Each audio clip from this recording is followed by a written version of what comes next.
Bom, dando continuidade à nossa programação, agora vamos apresentar as visões do Brasil e do mundo, um dos painéis mais esperados do dia. Eu convido ao palco André Esteves, chairman e sócio sênior do BTG Pactual, e o jornalista William Vac para fazer a moderação do painel. Um ótimo painel.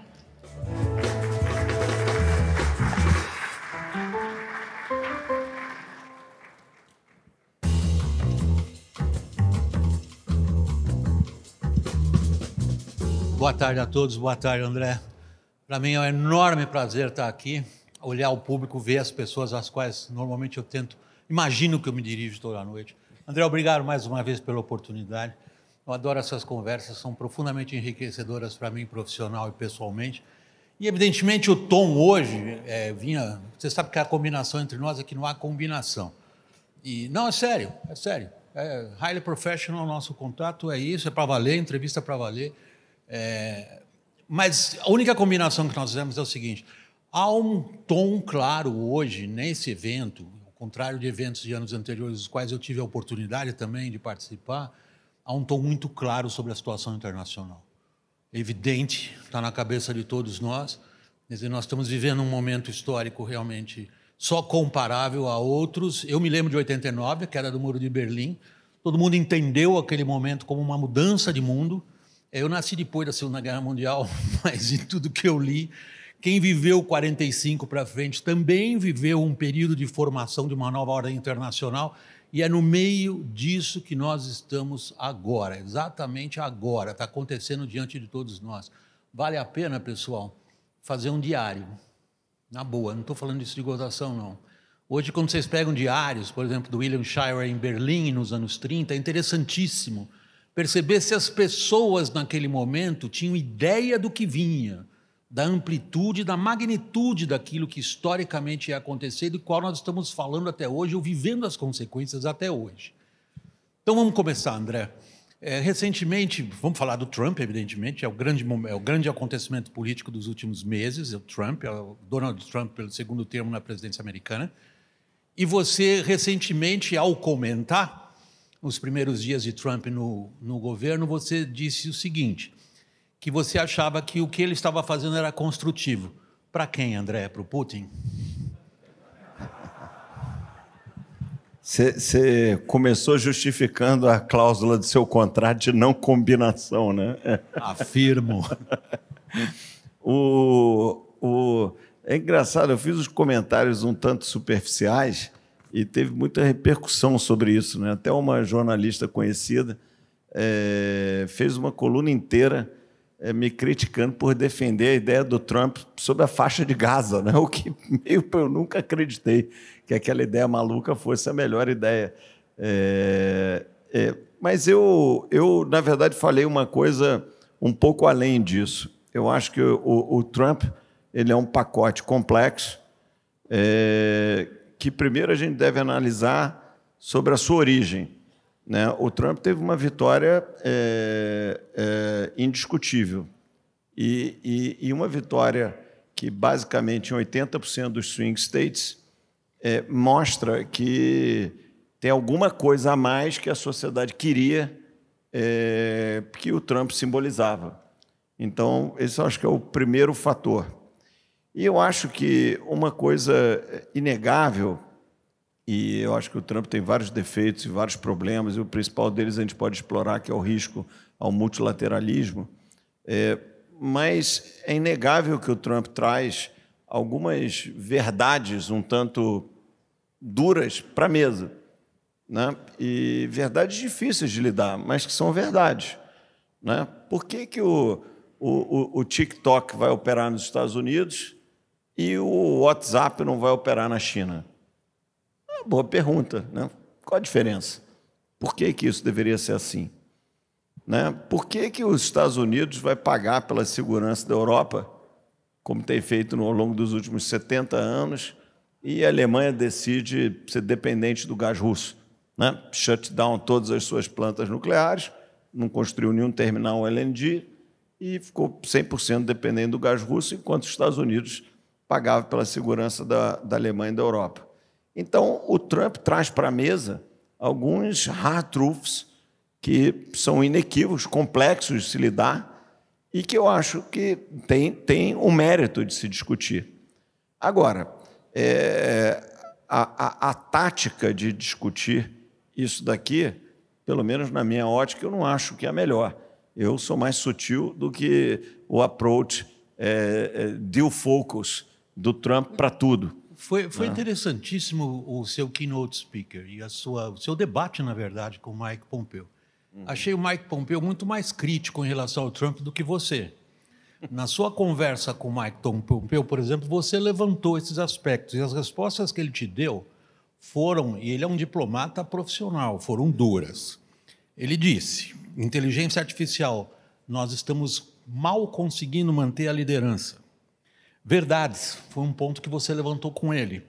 Ele disse, verdade é que os Estados Unidos dependem do mundo, o Trump acha o contrário. Ele disse algo que me fez dar muita risada, ele chamou a Casa Branca de lugar de loucos. Ele disse o seguinte, se você tentar organizar tudo que sai de lá, você vai ficar maluco.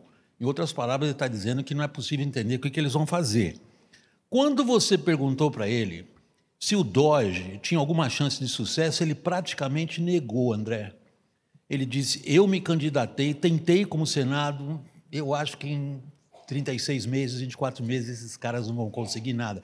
E a tua pergunta era crucial, porque é do Doge que depende diminuir o déficit americano.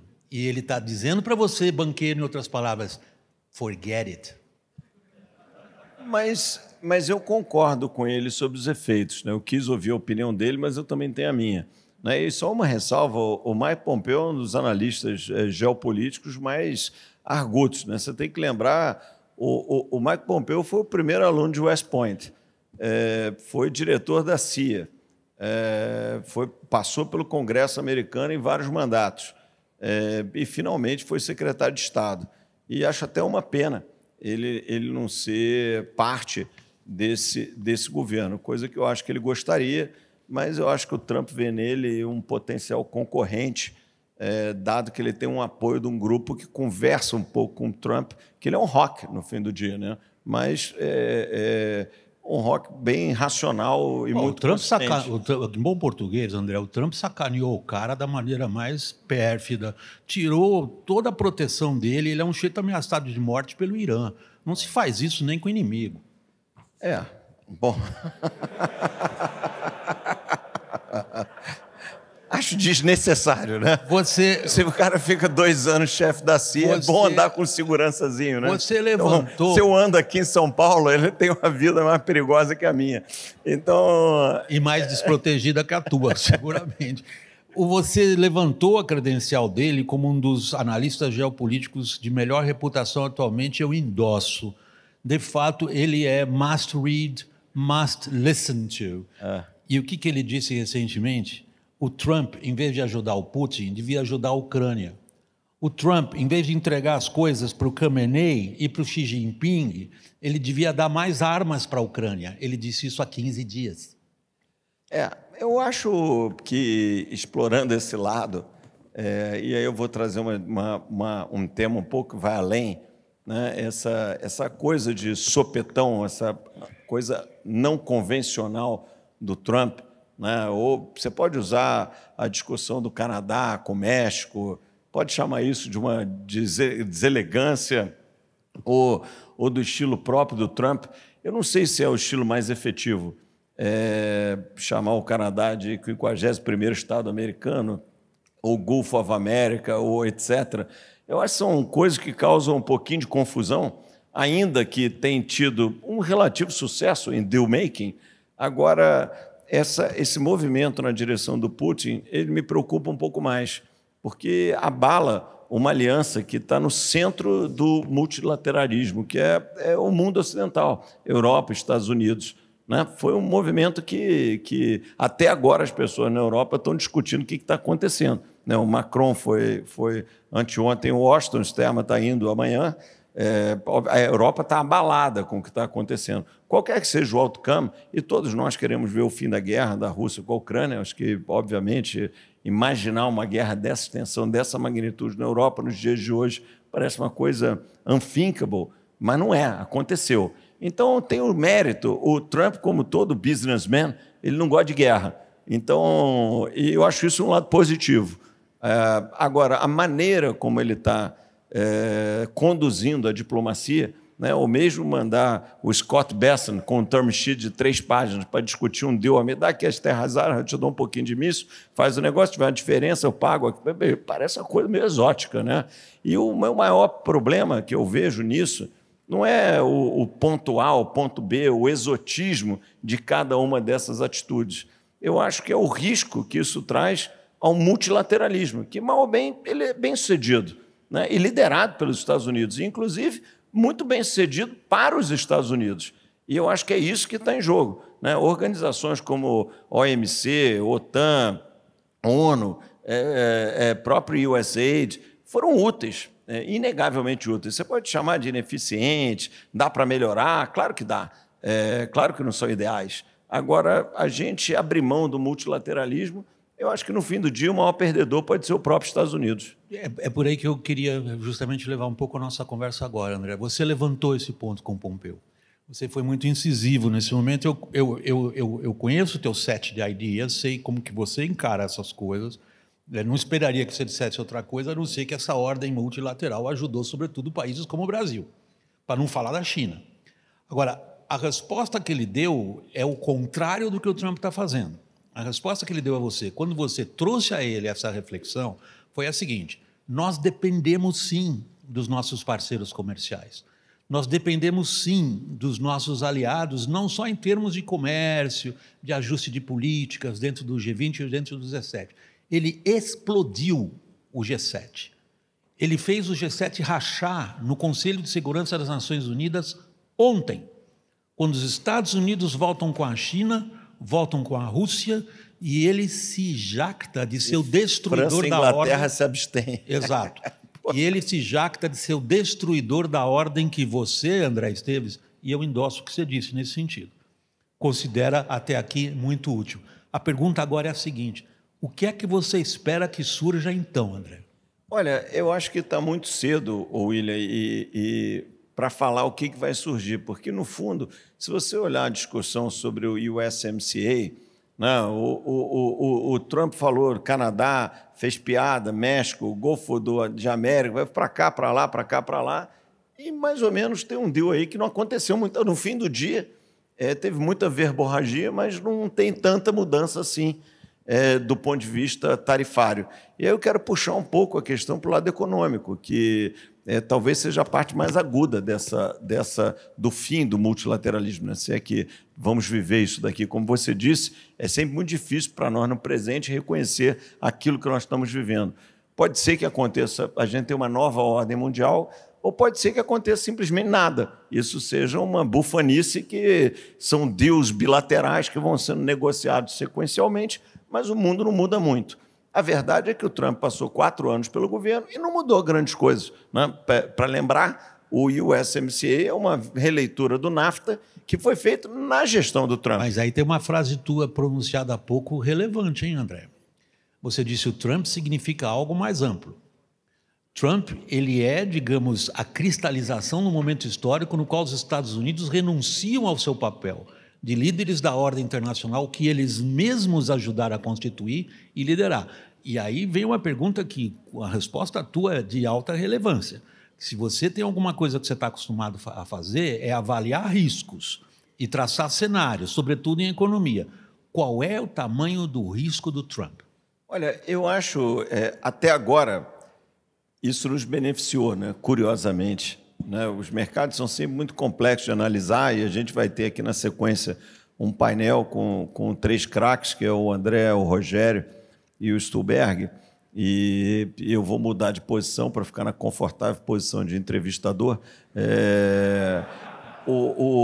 E aí tudo será diferente.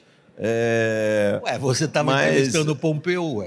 Mas o que eu acho... vamos pegar esse tema de tarifa. Okay. que eu acho que não existe nenhuma concepção pró-multilateralismo ou menos multilateralismo. Na verdade, é mais primário do que isso.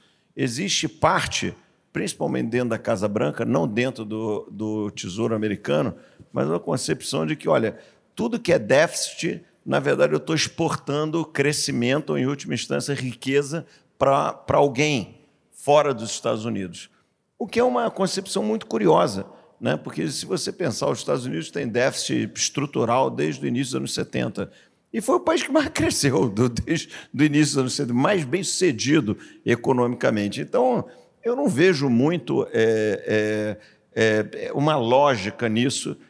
Talvez esteja mais ligado a uma certa ideologia. No início do século passado, né, por volta de 1900, os Estados Unidos não tinham imposto de renda e tinha muito poucos impostos. Na verdade, o Estado se alimentava de tarifas. Era uma economia muito mais primária, muita importação, e tudo tinham tarifas de importação. Aos poucos, essa economia foi se transformando. Agora, tem muita gente dentro da Casa Branca que acredita que esse desenho é um desenho mais otimizado do que hoje. Bom, é uma crença, né? Eu não consigo ver uma prova real e, pelo contrário, o que a gente vê de desenvolvimento é os Estados Unidos como uma sociedade de 300 milhões de pessoas, de classe média alta, sem desemprego, com a maior inovação do mundo e com todos os méritos, né? Se os Estados Unidos fosse ruim, ia ter 10 milhões de pessoas querendo sair de lá e não 10 milhões de pessoas querendo entrar lá, né? Ruim é a Venezuela, que todo ano sai 1 milhão de pessoas de lá, né? Então, para mim, essa concepção ela é mais ideológica do que uma coisa muito planejada. Eu acho que vão ter muitas visões diferentes, como qualquer governo, tem vários segmentos. Eu acho que o secretário do Tesouro, por exemplo, que é um cara muito sofisticado, alguns aqui conhecem, não pensa exatamente assim, e muitas pessoas vão querer usar essa suposta guerra tarifária para tentar levar algumas dessas verdades se reverterem. Como eu disse aqui, né? Por que o TikTok funciona nos Estados Unidos e o WhatsApp não funciona na China? É uma boa pergunta, né? Você expressou uma série de preocupações que me parece que são centrais na sua maneira de analisar a situação internacional hoje, nas perguntas que você fez para o Pompeu. 2 delas me chamaram a atenção. Você pediu que ele dissesse a nós o que ele acha que vai dar com a China. E, imediatamente, você engatou uma pergunta sobre inteligência artificial. São 2 pontos nos quais as respostas dele são para lá de preocupantes. Em relação à China, basicamente, ele diz o seguinte: eles vão para o pau. Eles vão para o pau. Militar, comercial, política, tecnologicamente. Ele está traçando um cenário perigoso. Quanto à questão da inteligência artificial, a resposta dele também foi preocupante. Ele sugere, e ele, como bom diplomata, ele sugere sem dizer, mas ele diz o seguinte: o que fizemos até aqui para frear o crescimento da China em termos de inovação tecnológica não funcionou. Nós vamos ter que nos esforçar muito apenas para manter a liderança. Agora eu volto para você, André. Você, com todas as conexões internacionais que você tem, e o mundo que se desenha na tua frente. Você acha que o Trump está sabendo enfrentar o desafio da China? Olha, eu acho que, de um certo modo, tem um lado que é it is what it is, né? E tem um lado positivo e um lado negativo nesse seu prenúncio sobre China. Primeiro, tem uma reação positiva advinda de um lado negativo. A economia chinesa está claramente de lado, na melhor das hipóteses, está vivendo uma crise hipotecária. Essas crises em economias centralizadas, elas são menos agudas, menos dramáticas do que em democracias ou economias mais transparentes, sociedades mais transparentes, como o Brasil ou os Estados Unidos, mas ela acontece do mesmo jeito. A China viveu um ciclo histórico de expansão de crédito e agora está digerindo isso daqui. Isso foi, entre vários outros motivos, parte deles também foi um foco maior na política do que na economia, a partir da presidência do Xi. Agora, eu vi como um sinal muito importante uma reunião de empresários convocados aí há 3 dias atrás, que o presidente Xi chamou as principais lideranças do mundo tech para uma conversa, né? Como se o presidente Lula chamasse aqui 20 de nós para uma conversa. Por mais que o conteúdo da conversa nunca é grandes coisas, com qualquer chefe de Estado, que não tem a pauta, o tempo para isso, a profundidade para isso, mas o gesto é sempre muito importante, né? Eu achei esse gesto muito importante, porque havia um distanciamento da liderança política do mundo empreendedor, inclusive na área de tecnologia, né? Vamos lembrar, o Jack Ma é um cara que estava vivendo isolado em Tóquio, né? Ia para a China precisava de um visa. E ele estava lá na reunião com o presidente Xi. Então, eu vi um certo simbolismo, talvez por uma reação ao momento difícil e desafiador que a própria economia chinesa está vivendo, né? Nós vamos discutir isso aqui em mais profundidade. Existe uma grande discussão se a China está vivendo um processo de japanização, coisa que eu particularmente acredito que tem um belo grau de verdade. E tem uma coisa também que se deteriorou muito na China, de uma maneira menos previsível, que é a evolução da taxa de natalidade. Se você entrar aqui no seu chat GPT e perguntar qual a população da China em 2100, vai te responder 567 milhões de pessoas, o que provavelmente está errado, mas a direção ela é chocante, né? É um encolhimento populacional. Se não é 500 e poucos, é 700 e pouco, olha, já é metade das pessoas que estão lá, e num período de menos de um século.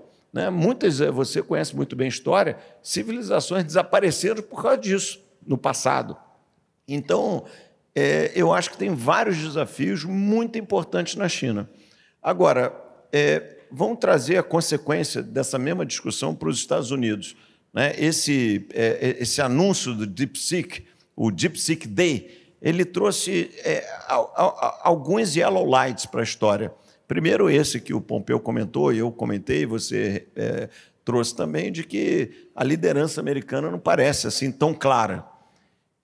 Segundo, os modelos de negócio das empresas tech americanas podem ser que não sejam os mais eficientes, ou pode ser que não sejam sustentáveis, ou pode ser que apareça um novo disruptor, não necessariamente chinês, mas americano, para essas grandes empresas. E, curiosamente, William, isso teve uma consequência positiva no Brasil e no resto do mundo, principalmente emergente, mas no resto do mundo. Que o que foi? Nos últimos 2, 3 anos, os Estados Unidos foi tão bem sucedido em inovação que ele chupou o dinheiro do mundo inteiro.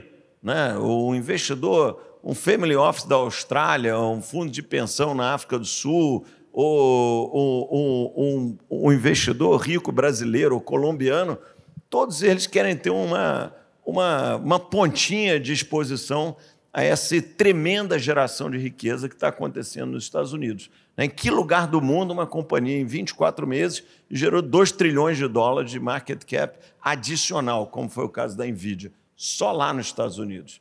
Nada perto disso aconteceu em nenhum outro lugar. De um certo modo, quando você volta o filme, quando o termo mercados emergentes foi criado, ele definiu uma coisa que era, olha, isso aqui é uma coisa meio opaca, eu não consigo entender direito, mas tem um alto retorno, um alto crescimento. Se você transportar por dia de hoje, nós não temos um alto crescimento, um alto retorno na Colômbia, na África do Sul, no Brasil, talvez um pouquinho na Índia. Agora, se você olhar para Silicon Valley, tem uma coisa meio opaca que tem um alto retorno, um alto crescimento. Então, esse buraco negro financeiro que chupou dinheiro do mundo inteiro, na hora que tem um evento como esse, o DeepSeek Day, e acende um sinal amarelo, será que esses modelos de negócio de fato são tão magnificent como sugere, ou de repente vão ser disrupted por alguém? E isso nos beneficiou. A nós, a Colômbia, a África do Sul, a Austrália. Eu vou voltar a esse ponto, que evidentemente parte da nossa conversa é olhar para o Brasil e as consequências disso para o Brasil e o Brasil sozinho em si. Mas há uma, digamos, a tua missão é muito difícil, André. Você é obrigado a pensar em fatores estruturantes e dos curtíssimos prazos ao mesmo tempo, e tentando estabelecer uma relação entre eles, que foi o que você acabou de fazer. Você diz, a China tem fatores estruturais que permitem que a gente olhe para frente e tenha um pouco de preocupação se eles conseguem manter o que até agora os caracterizou, com essa impressionante taxa de crescimento, de inovação e de conquista de poder. Ao mesmo tempo, Pompeu deixou na sala para todos nós aqui uma questão difícil. Ele diz, it's not on economics, quando ele fala da China. A questão deles é power. E essa é a questão por Trump. Agora, puxando o teu raciocínio, quanto que a subordinação que a gente vê hoje dos fatores de definição de política econômica aos requisitos de geopolítica causam tamanha disrupção que esses modelos aos quais você acabou de se referir perdem o significado diante da luta pelo poder. Olha, eu não estou vendo assim, pelo menos nesse estágio, existe tudo isso e tal. Agora, o Trump é um businessman, né? Cara de business não gosta de guerra. E eu acho que, nesse sentido, quando eu fiz a análise positiva, na verdade, nessa bate-papo que você se referiu há uns 10 dias atrás, eu, na verdade, falei sobre geopolítica, que eu acho que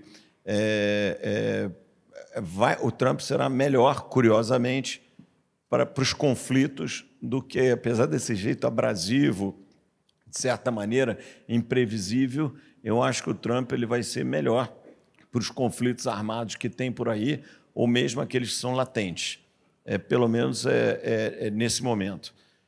E, nesse sentido, eu não acho... André, é um bocado perigoso isso que você está falando. Mas, como você falou, é uma profissão de risco, né? Se você fizer um cessar-fogo, tua profissão de risco. Se você fizer um cessar-fogo na Ucrânia hoje, você dá a vitória ao Putin. Se você deixar as coisas andarem como estão andando, a China vai dizer, peraí, Taiwan é minha, vem cá, é meu isso aqui.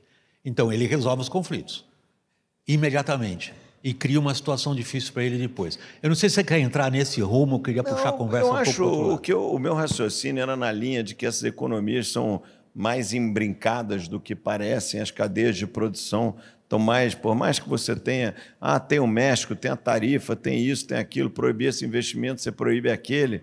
Eu acho que as coisas estão mais interligadas, é muito difícil, todos vivemos no mesmo mundo. Eu não estou tão bearish nisso, eu estou um pouco mais pessimista com a economia da China e um pouco na dúvida sobre esses mercados americanos, se eles não estão muito priced to perfection no mundo que eu acho que será mais volátil, mais incerto, porque tudo que nós estamos falando aqui, obviamente, são interpretações do momento, né? Alguém esperava que o Trump ia, de repente, mandar o seu secretário de Tesouro para fazer um deal com a Ucrânia, ligar para o Putin, vamos fazer um negócio, anunciar tudo isso, escrever um term sheet de 3 páginas, atropelar a Europa. Eu não esperava isso e acho que quase ninguém esperava isso. Então, obviamente, que nós temos que trazer um grau de certeza para qualquer análise. Mas uma coisa me parece muito clara, o Trump ele é um cara de business e não gosta de guerra. Se ele vai gerar uma guerra por uma série de atitudes desastradas, às vezes até acontece, mas eu não acho que é a intenção, né? Estou vendo aquele cronômetro horroroso lá na frente, nós temos mais 10 minutos na nossa conversa. Pode ter um choro, se os organizadores aprovam. Tudo bem. Vamos trazer a conversa, então, um pouco mais para o nosso lado? Vamos vendo o grau das perguntas. Tal. Até aqui dá para ter um choro. Você há pouco se referia a uma situação de grave disrupção internacional, nós estamos diante dela, se a gente gosta ou não gosta é outro problema, não é essa a questão, que inicialmente você diz nos favorece. Vamos colocar uma hipótese na mesa, eu gostaria muito de ver como é que você abraça essa hipótese. Trump, como você diz, um businessman, cria uma situação na qual ele se entende com a China. É uma possibilidade muito analisada por comentaristas internacionais, sobretudo da imprensa europeia. Ele se entende com a China. E para nós, o que isso significa? Olha, eu acho que a gente está um pouco à margem dessa briga. Primeiro, do ponto de vista tarifário, né? Tarifas são instrumentos mais aplicáveis a produtos industriais. E nós somos exportadores de commodities, né? Tirando aviões da Embraer ou uma ou outra indústria que a gente é bem sucedido, mas tudo aquilo que a gente exporta ou são commodities ou derivados de, né? Inclui proteína processada, inclui pulp and paper, mas nós somos vendedor de commodities. E, acima de tudo, commodities alimentares. O Brasil, da demanda mundial dos próximos 20 anos, o delta de crescimento de consumo alimentar, o Brasil vai ser responsável por prover 80% dessa demanda adicional. Então, nós temos uma certa relevância geopolítica, não é pela nosso poderio militar ou a nossa localização geográfica ou as nossas alianças. Eu acho que é pelo nosso papel em food security. Se você for conversar com qualquer senior officer no Middle East ou na China, esse é uma coisa que está no top of mind de qualquer um desses personagens. Então, eu acho que o Brasil, mesmo no mundo ou mais dividido ou mais unido, se a gente não fizer bobagem, eu acho que a gente consegue navegar numa boa. No caso tarifário, a gente ainda tem um adicional, um plus, que a gente é um dos poucos países, se eu não estou enganado, acho que é o único do G20 que tem déficit com os Estados Unidos, né? Os Estados Unidos é superavitário com o Brasil. Então, não cabe muito sair, mas somos exportador de commodities, de alimento que todo mundo precisa. E, além de tudo, somos deficitários com os Estados Unidos. Então, nós estamos mais ou menos fora do radar específico da guerra tarifária. Então, do ponto de vista direto, eu não vejo motivo para grandes movimentos. Nós podemos pegar um colateral, como foi o negócio do aço aqui e tal, mas colateral, direto em relação ao Brasil, eu não vejo uma relevância para isso. Então, vamos pensar em direto, em relação à guerra China-Estados Unidos. E você sabe, quando com essas guerras tarifárias, o país A retalha o país B, que responde, mas, na verdade, o grande prejudicado é o país C. E, nesse caso, se A é Estados Unidos, B é China, C certamente é a Europa. Não é Estados Unidos, a Europa é um exportador industrial relevante, que é superavitário tanto com os Estados Unidos quanto com a China. E, na verdade, apareceu um concorrente, que um cara que é amigo, mas agora não é tão mais amigo assim, e o outro que está produzindo mais barato com a mesma qualidade. Então, ali eu estou achando que tem problema. O Brasil, nós vamos exportar soja, milho, algodão, açúcar, café, do ponto de vista de commodities alimentares, minerais, que quem importa é que precisa, esse mundo todo de proteínas, celulose, etc., que vamos continuar produzindo, porque somos low cost producer global. Então, e uma outra coisinha industrial. Então, eu não estou vendo a gente como grande afetado nesse mundo, seja ele ir para uma convergência, seja ele ir para uma divergência. Então, mas aí tem uma... E não necessariamente pelo nosso talento intrínseco do governo passado, do governo atual. Não é isso, a gente não precisou de nenhuma grande construção diplomática. Pelo contrário, a gente de volta e meia esbarra num guardrail aí, mas o carro continua na estrada. Nós já arrumamos confusão com a China, com os Estados Unidos, se abraçamos com a Venezuela, nós já arrumamos uma opção de confusão. Mas mantivemos o carro na estrada. Vamos pegar, tem dois aspectos importantes aí no que você está levantando, dois patamares, digamos. A gente tem um patamar mais genérico, mais amplo, que nós somos totalmente dependentes de mercados na Ásia e, ao mesmo tempo, temos ligações fortíssimas em termos de insumos tecnológicos, inclusive para manter a capacidade de competição do nosso agrobusiness, por exemplo, do Ocidente. Para não falar nas questões de segurança que envolvem exército, marinha, aeronáutica e tudo mais, que a nossa ligação é óbvia com qual mundo, esse mundo, como você mesmo disse, que pode ser um mundo superdividido. Isso é um lado. O outro é um problema que você levantou com o Pompeu também, que me parece estar um pouco in the back of your mind, que é o peso das crenças, que é a palavra que você acabou de usar, ou de ideologias em tomadas de decisões. Agora, veja, por exemplo, o Trump. Você, quando se refere a questões tarifárias, André, o teu pressuposto é que se tratam de questões racionais que podem ser tratadas de formas racionais. Quando alguém tem crenças ou ideologias, isso aí cai para segundo plano. E aí nós temos o seguinte, nós temos uma empresa do Trump processando um ministro do Supremo Tribunal Federal. Nós temos o Trump como um dos seus principais aliados, eu diria até quase um vice-presidente, Elon Musk, que tem uma treta severa com o Brasil. Nós temos as Big Techs que acusaram a Europa de afetar a liberdade de expressão porque tratam da regulação delas, que é para o que nós estamos indo, possivelmente via judiciário. Nós temos um filho de um ex-presidente denunciado pela PGR que o Trump considera amigo pessoal da família. Que bicho que vai dar? Olha, eu acho que tudo isso que você falou, obviamente, alimentam headlines de jornal. Agora, eu não sei se isso vai muito longe, né? Eu não acho que o Brasil é uma prioridade para o Elon Musk, ou que ele está muito preocupado com o Brasil indo para cá ou para lá. Ele gosta de política, né? Não, nem gosta, mas ele tem o suficiente para se preocupar lá nos Estados Unidos, né? Eu não estou muito preocupado, não, William. Tudo que você falou é verdade, são sinais amarelos. Agora, eu acho que é amarelo, claro, para nós, Brasil, né?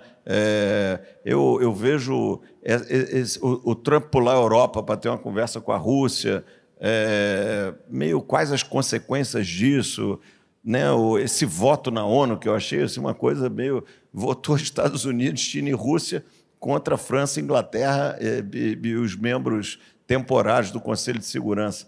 Meio assim, porra, isso para mim é meio preocupante. O Elon Musk falou uma bobagem aqui ou ali, filho do... Eu acho que isso aí não estou dando muita importância, não. Eu acho que são pequenos alertas, mas eu diria que é mais noise do que fato. 3 minutos, eu tenho as últimas perguntas, são exclusivas sobre o Brasil, nós aqui. Então vamos manter os 3 minutos, né? Chega.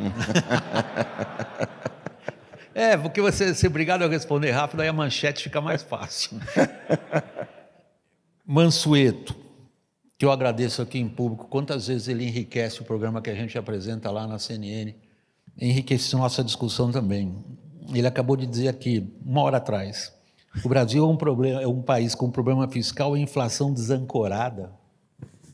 Eu acho... Bom, as duas coisas são uma verdade factual da fotografia, né? A gente tem uma inflação cuja meta é 3% e a expectativa está acima disso, seja ela precificada nos mercados, que tem uma maneira transparente de você ver isso através dos títulos indexados à inflação e da curva pré-fixada de juros. Então, é um fato indisputável. Por algum motivo, as pessoas estão achando que a inflação é um pouco mais alta à frente. Agora, importante dizer que é um mais alta, mas a gente não está numa estratégia ou numa história de inflação divergente, onde os mercados precificam 5% em vez de 3%, depois 6%, depois 8%, depois 10%, depois 15%.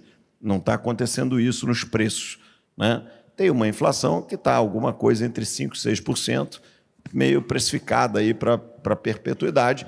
E, obviamente, é um desafio para o Banco Central, que está agindo tecnicamente. O Banco Central está fazendo um ciclo agressivo de juros, né? Esse pace de mudança de juros de 100 basis points por reunião do Copom é um pace agressivo. André, te preocupa o que muita gente considera que a política monetária não está mais conseguindo segurar a inflação? Eu acho que o que me preocupa é uma combinação de políticas que eu acho que podia ser muito mais otimizada, né? A gente está começando a ver os primeiros sinais de desaquecimento no final do ano passado, no início desse ano, que eu acho que leve, isso vai conter, de uma certa maneira, esse excesso de pressão inflacionária. Então, me parece que a gente está indo nessa direção. Agora, o que parece também muito claro que a gente está com uma política fiscal ainda muito frouxa e uma política monetária muito apertada. É como se você estivesse dirigindo um carro e você está com um pé no freio e um pé no acelerador. Obviamente que não é o que otimiza o carro, né? O mais razoável é você fazer uma combinação onde você não subisse tanto os juros e você apertasse o fiscal. Essa seria a combinação economicamente mais otimizada. Mas, por algum motivo, não é aí que nós estamos. O Banco Central tem um mandato claro, está seguindo seu mandato. Teve uma transição, a primeira transição de Banco Central independente no Brasil, e eu estou satisfeito institucionalmente com essa transição. Está aí o novo presidente, apontado pelo governo atual, e ele está seguindo exatamente o manual. Se não resta alternativa ao Banco Central, ele vai seguir a política monetária, e ela vai fazer o efeito. Vai demorar mais, vai ser mais custoso, o juro vai ter que ficar mais alto, mas é o que é. Bom, você mesmo está levantando essa questão retórica, não é retórica, porque eu sei mais ou menos qual é o caminho da resposta, o que está levando a tudo isso, e não é interpretação minha, o próprio presidente da República diz que a campanha de 2026 já está aí na rua. E o que é isso, então? É acelerar a demanda na hora em que os agentes racionais de mercado dizem, espera aí, não é hora de acelerar a demanda. É o que estão fazendo com essa decisão do FGTS e outras mais. Então, claramente, há um propósito político-eleitoral diante do governo, e a pergunta é a seguinte: qual é o risco que, ao fazer isso, Lula consiga desarrumar a economia e não ganhar ainda por cima a eleição? Lula é candidato? Olha, tem vários elementos na sua pergunta, né? Primeiro, sobre a política, o FGTS, eu criei o programa Pé de Meia e tal. Desde que a gente esteja tudo no orçamento, o governo é eleito para isso. Cada governo tem o seu estilo, o seu mérito e contou a sua maneira para a população ou para a sociedade que o elegeu a direção que ele está indo. Então, nós temos aqui o arcabouço fiscal, que foi cumprido no ano passado, eu acho que será cumprido esse ano. Puxa, mas a gente devia estar sendo um pouco mais rigoroso do que a gente cumprir no tempo regulamentar o arcabouço. Acho que pode ser uma verdade, ou é uma verdade, mas estamos cumprindo o arcabouço. Se você vai cumprir porque você decidiu, eu lancei o programa Pé de Meia, mas não fiz isso daqui, desde que tudo esteja no orçamento, eu não vejo problema nenhum. É o governo fazendo a sua política. Agora, o Banco Central trabalha com o resultado líquido das coisas, e é assim que deve trabalhar. Então, olha, eu estou assumindo aqui que o déficit primário, por suposição, vai ser 0 esse ano, que vai ser alguma coisa em torno de 0.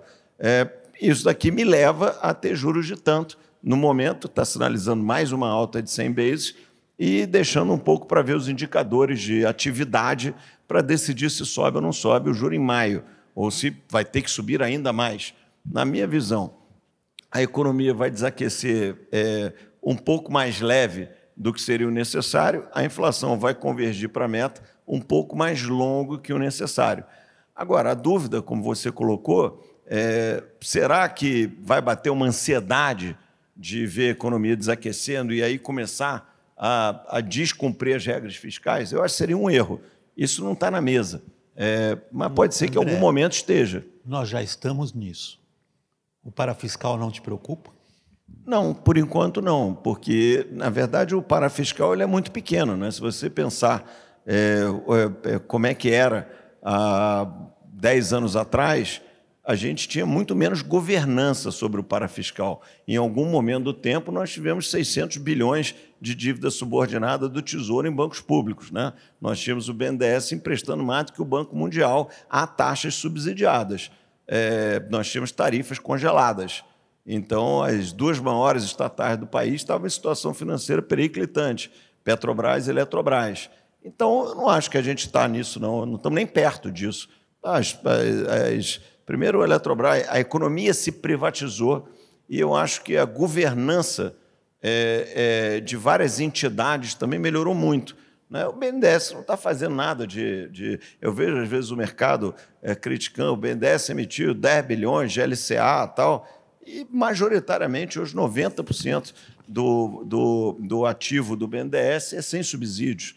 E o BNDES está emprestando menos de 2% do PIB. A média histórica de 40 anos é mais ou menos em torno de 2% do PIB. Então, eu não estou vendo nada acontecendo do ponto de vista parafiscal que me preocupe. Tem uma outra coisa. O cara lançou o Vale Gás, não botou no orçamento, 3, 4 bi. Então, é errado o gesto como credibilidade. Do ponto de vista de resultado financeiro, é imaterial. Mexe na expectativa, não mexe no resultado. É imaterial. E quando o mercado se agita muito, a turma, isso aqui tem que voltar para dentro do orçamento. E se estiver dentro do orçamento, faz parte do governar. Eu quero ter Vale Gás, aí não vou ter isso daqui. Eu quero ter Pé de Meia, então não vou fazer isso acolá. Isso é a escolha de qualquer governo democraticamente eleito. O governo foi eleito com essa direção, ele está seguindo o caminho dele. E em 2026 vai ser julgado novamente, né, se esse era o melhor caminho, ou que a sociedade vai estar querendo ou não. Né? André, a gente estourou demais o tempo. Isso agora estourou muito o tempo, né? Eu sou treinado para segurar, errei tudo. É um outro programa que a gente está começando, e sou obrigado a encerrar. Queria agradecer a sua disposição de ser entrevistado. Mais uma vez, obrigado e, sobretudo, a atenção de vocês. Obrigado, William, mais uma vez aqui.